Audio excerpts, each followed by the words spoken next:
What's up, guys? Welcome to Daily Dose of Reddit. This is your host, Zach, and today's subreddit is r/Tales from Retail. A ridiculous customer with so many demands. Okay, I used to work at an online e-commerce where customers call you because they want to complain about a specific problem, like lost deliveries, tracking order, etc. I have lots of customer stories, and here is one of the most ridiculous ones I'll ever share. So, one day, it was before Black Friday sale last November, when I received a call from this woman who demanded me to go into her account. So, yeah, I agreed. First demand, remove all the items in her cart. I did. To be honest, she can do it on her own, but for some reason she chose to waste her time calling us. And then she told me to pick up some Oreo Nabisco cookies. She specified which product, so the cost is $11.75 minus tax. When I told her the total, she freaked out. She said, "Cancel the order. Pick up some cookies for me which cost less than $5. I replied, "Less than $5. Got it. But the only thing I can see here are Oreo packs, which are smaller and not Nabisco. She contemplated for a moment, then agreed. The total came in for $4.25 plus tax, which is $11.95. She freaked out once again once I told her the total. For the sake of easy understanding, I'll call demanding customer as demanding customer and me as me. I told you that my total should be less than $5. Why is it $11.95? The total of your order comes in as $4.25 plus tax, which costs $11.95. Your website says free delivery. Why is it that there's tax on my order? Free delivery is only available for orders $15 and above. As your order is only $4.25, there is tax. She stopped for a moment, then proceeded with the checkout. She has a promo code, and when I entered it, it was expired. I told her that. There was a pause on the line. Okay, give me a promo code. Ma'am, as much as I would love to, company policy states that we can't give out promo codes. Promo codes are only issued once per order. At this point, I'm already so annoyed and angry. The call was already around 28 minutes at this point. When I checked her account, there were various complaints. There were her ridiculous demands, which previous representatives gave her promo codes, and there was one e-gift card issued by a supervisor when she demanded it. Fine, I have here a gift card. I muted my mic and sighed. Here we go again. So I just agreed. She gave me her gift card number, and when I entered it, it has a zero balance. I told her that her gift card is at 0. What? There's no way it has a 0 balance. I'm already clenching my fists in anger, but still, I managed to keep my composure. Please, just check your cards to make sure you're not wasting our time and you're not wasting yours. But this is what I see here on my screen. It has 0 balance. Do you have another alternate mode of payment on this one? I don't. My debit card only has $5 on it. I want you to remove the delivery fee on it. I placed her on hold. At this point, I'm so tired of dealing with her. Then after 2 minutes of composing myself, taking in deep breaths, released the hold. In the sweetest customer service voice, I said, "Thank you for patiently waiting in line, ma'am. I'm in your account and there's no option for me to remove the delivery fee. Note, you cannot remove any fees while inside a customer's account when you spoofed it, as I'm in the e-commerce website and not in our system. The customer must first place the order before I can remove the delivery fee." No. Do something. I really need those cookies. Either you give me a promo code, a gift card, or remove the delivery fee. Ma'am, do you have any other alternate modes of payment? No, I only have the gift card and the debit card. The debit card only has $5 and my gift card should have some money left in it. It's impossible to be 0. At this point, I'm tired and stressed. We have AHT, which means average handle time. My supervisor has been screaming at me to handle my time, but the customer won't let me off the line, so here's what I did. Ma'am, I first have to place your order to remove the delivery fee. I know I cannot place said order because debit card has only $5. I know it's stupid, but that is the only way to end the call. My debit card is only $5. I understand, but don't worry. The delivery fee will be removed once we place said order on your debit card. Okay, fine. It was a gamble on my part. I know it's stupid, but she totally believed it. Guess what? Debit card is beyond its limit. Payment transaction failed. I apologize, but your payment transaction cannot be processed. Your debit card doesn't have the sufficient funds to place this particular order. Do something, I need those cookies. One moment. Look, there's nothing I can do. It's your fault you don't have money, then you call us wasting your time. I just said one moment, then typed something. I just put my mic near the keyboard while I typed to make it sound like I was doing something for her. I wasn't talking, just the sound of my fingers hitting up random letters. I never talked, just typed nonsense, until she just gave up listening to the sounds of my keys. You know what? Never mind. She hung up. The call ended at 42 minutes and 1 second. She wasted our time and she wasted hers. It was my worst customer that day. I hate her.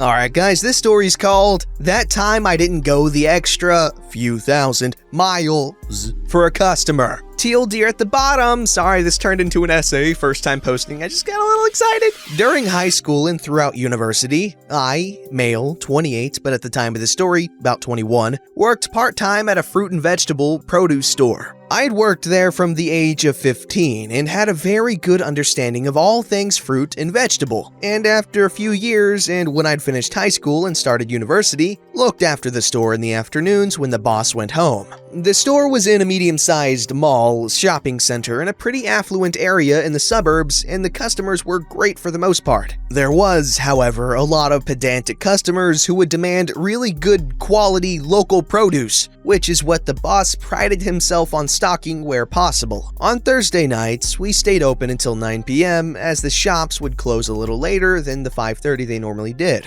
This shift was pretty long, starting at midday and finishing around 9:30ish, but was very quiet from 5 onwards. By 7:30 p.m. or so, we would only ever have 1 or 2 customers in the store at a time. From about 6 p.m. onwards, the other staff would take it in turns to get dinner on a 30-minute break. After everyone else had eaten, I'd get myself something to eat. This was normally around 7:30ish when it was completely dead, and I'd get to enjoy the peace and quiet for 30 minutes before we'd get ready to pack everything up. Some of my best memories at this job were from these Thursday shifts, and this one, whilst not really a highlight, certainly sticks out. For the purposes of this story, me is me, checkout girl is one of the checkout girls that was working that shift, unreasonable customer. I had finally made it to my break when it had quieted down and was just sitting down at the back of the store, in the office, starting to eat. Checkout girl walks out to the office from the store and says, "Hey, a lady is wondering why we're selling garlic from South America and not local produce from here, Australia. Do you know why?"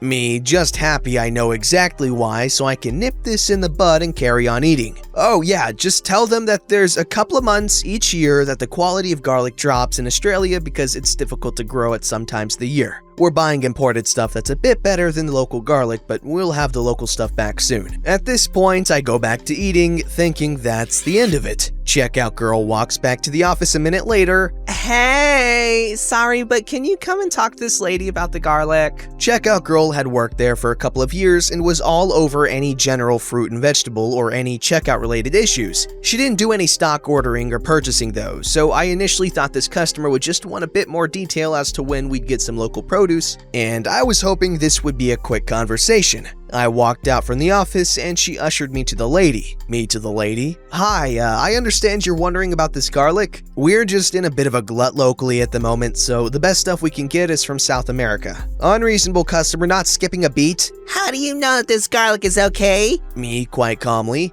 "Well, we go to the market every morning and that was the best garlic there. I guarantee you it'll be just as good as the local produce that we normally stock when it's in season." Unreasonable customer fires back immediately, almost cutting me off. "No, I mean, how do you know it's safe to eat?" Me, a little bit thrown. Well, it's passed through customs, which is no mean feat for produce in Australia, by the way, and if they're okay with it, we consider it safe. We've also not had any complaints since we started selling, and we use it in some of our dips and salads we make here with no issues. Unreasonable customer still not content with my response and getting a little cocky. "So you're telling me that you didn't visit the farm it was grown on, and you can't guarantee that it wasn't grown in human feces?" At this point, I was quite stunned and thinking, 1. Who on earth would travel or think it reasonable to travel halfway across the world to visit a farm from which we may buy 10 boxes of garlic from, and 2, who immediately has concerns that this produce has been grown in human excrement just because it's not grown locally. Granted, I had heard in past years that there had been some apples grown in China that were fertilized with human feces, sold in Australia, and were then recalled after a few people contracted cholera or something similar, but still, that was quite a long bow to draw. So I responded, hoping she leaves it be. No, we didn't visit the farm. That'd be an expensive and time-consuming little trip, so I guess I can't guarantee that. I can pass your concerns to the boss if you'd like, though. He'll be back in the morning. Unreasonable customer developing a menacing scowl. Please do. I won't be buying this, and I don't believe you should be selling it at all if you haven't looked into this. Me really hoping to be done with this conversation. Sorry about that. We try to stock all produce so customers still get a choice, but I'll leave a note for the boss regarding your concerns. Unreasonable customer then turned with a huff, proceeded to the checkout to buy the other items in her basket, and then walked out of the store. I could only mouth a dazed, "What is it?" to cashier girl who was quite amused by the conversation she had just heard. I walked out to the back of the store and wrote a note on the whiteboard for the boss, carried on eating, and finished the shift. When I came back the next day for my afternoon shift, the boss asked what the note was about, and I told him what had happened. He smirked and then proceeded to describe the lady perfectly to me, mannerisms and all. Apparently, she often came early in the morning and would grill the other staff with ridiculous questions and bully staff she chose to pick on before he could swoop in and shut her down. He said he has yet to see anyone give her an adequate response to her outrageous queries, and was convinced she just liked to start arguments. He said her growing anger throughout the conversation was likely as a result of her not getting a rise out of me, or from me not starting to squirm after being thrown off a bit, and not because she was unhappy with what I said. Thankfully, I never saw her again, and the boss never received any follow-up from her about the garlic. Howdy y'all, it's a Fix 'em Up Zach here, and well, that garlic issue sounds like something I could fix up real good with a garlic wrench. Yeah. This story's called That Time We Had to Call the Cops. Hello, I'm gonna call Crazy Man, and my coworker, my manager. So at the time, I was working in a place that sells undergarments for both men and women. Men's was actually our best-selling department. The most important fact to know in the story is that boxers cost more than boxer briefs. Moving right along, you know how customers just love to pick things up and abandon them in the wrong place? Well, this time that ended up with a butterfly effect in which we needed to call the police and get security escorts to our cars at the end of the night due to an absolutely psychotic man not getting his way. We had both a wall lined with products for men as well as a couple bins in the men's section for excess stock for customers to take what they need. One of these bins contained boxer briefs. I'm sure you all know where this is going. A large red-headed man, like at least 6 foot and like 250 pounds muscular, walks up to coworker's register with a pack of boxers and a pack of socks to get our buy one get one 50% off promotion. This is Crazy Man.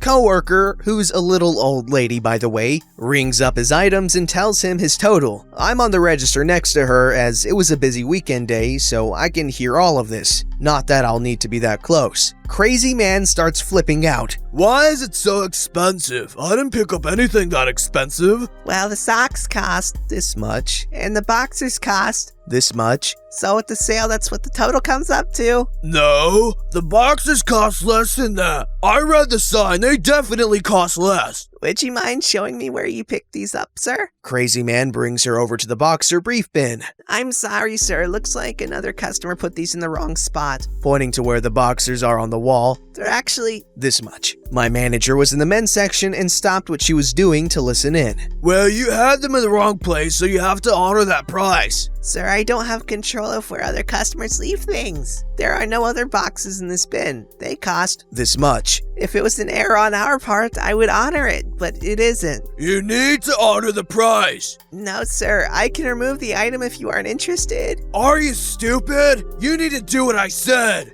Manager intervenes. Excuse me, sir, what seems to be the problem? I found boxes here in this bin, and your employee won't honor the price. I'm sorry, sir. It looks like a customer put them there. We cannot give you the boxers for the price of the boxer briefs. I have never been in a store that treats customers like this. You need to give me them at that price because that's where I found them. Sir, I do not have the authority to change the prices. At this point, literally the entire store has stopped and is staring at a distance at this enraged linebacker of a man screaming. Yes, you do! You can change the price. Do it now! I can't do that, sir. I ought to punch you in your smart mouth. Sir, I'm gonna have to ask you to leave. No, you're gonna give me my boxers He has his finger in her face. at the lower price, not your ripoff price. At this point, I left to call security, and apparently a couple of people had called the police after the man had threatened my manager. He's still screaming, but I can't tell what he's saying. The police department is only a few minutes down the street from the store, so by the time I was finished with security, the police were in the store and escorting the man who was still raging out. Security arrived maybe 5 minutes later and ended up escorting me and my manager to our cars after closing later, as people reported that he was threatening us all. In case you were wondering, this was all over $2.50. Don't forget to like, subscribe, and hit that bell to never miss an episode.